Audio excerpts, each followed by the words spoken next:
పరిణితి చెందిన వృద్ధులను జాతీయ సంపదగా రాష్ట్ర ప్రభుత్వం గుర్తించి పలు సంక్షేమ పథకాలను అమలు చేస్తోందని కాకినాడ సిటీ ఎమ్మెల్యే వనమాడి వెంకటేశ్వరరావు పేర్కొన్నారు. రమణీపేటలో వయోవృద్ధుల సంక్షేమ శాఖ ఆధ్వర్యంలో ప్రపంచ వృద్ధుల దినోత్సవం ఘనంగా జరిగింది. ఈ కార్యక్రమానికి ముఖ్య అతిథిగా హాజరైన ఎమ్మెల్యే కొండబాబు మాట్లాడుతూ వయసు రీత్యా వృద్ధులు కావచ్చు కానీ మానసికంగా యువతగా ఉండాలని అన్నారు. నిరంతరం సంతోషంగా ఉంటూ 10 మందితో కలిసి సమయాన్ని వెచ్చించడం వలన మానసికంగా దృఢంగా ఉంటారని అన్నారు. పేద కుటుంబాలకు చెందిన వృద్ధుల సౌలభ్యం కోసం ముఖ్యమంత్రి చంద్రబాబు నాయుడు ప్రతి నెల 1వ తారీఖున ఉదయం 6 గంటలకు 4,000 రూపాయల పెన్షన్ అందజేస్తున్నారని అన్నారు.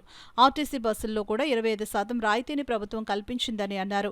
ఇతరత్ర సమస్యలు ఉంటే తమ దృష్టికి తీసుకుని వస్తే ప్రభుత్వానికి నివేదిస్తామని కొండబాబు తెలిపారు.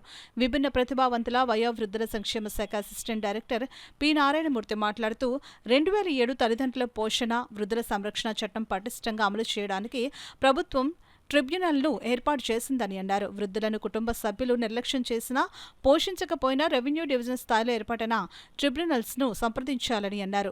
జిల్లా సీనియర్ సిటిజన్స్ సంఘ అధ్యక్షులు బొదరా సత్యనారాయణ రాజు మాట్లాడుతూ కుటుంబ వ్యవస్థలను పెద్దలను గౌరవించే సాంప్రదాయం ఉన్న మన దేశంలో సగానికి పైగా వృద్ధులు బిడ్డల చేతిలోనే వేధింపులకు గురవుతుండడం బాధాకరమని అన్నారు.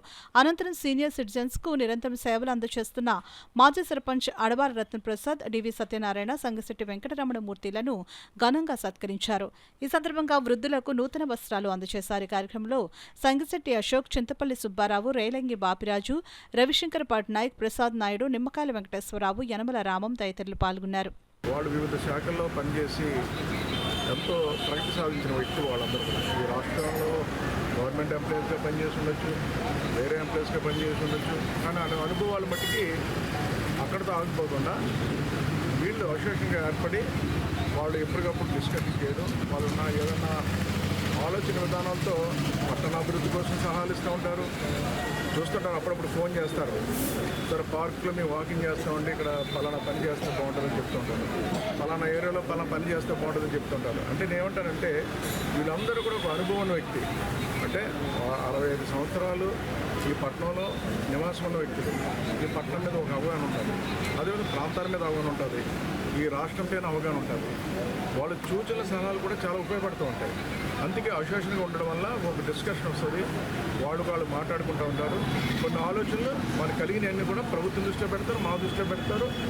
తద్వారా కొన్ని పనులు చేయడానికి కూడా వాళ్ళ ఆలోచన ఉపయోగపడుతుందని కూడా ఈ సందర్భంగా తెలియజేసుకుంటూ ఈ రోజున వారికి భగవంతుడు ఆయుర్వేదికలు ఇచ్చి చల్లగా చూడాలని అందరికీ ఎక్కడైనా పిల్లల వల్ల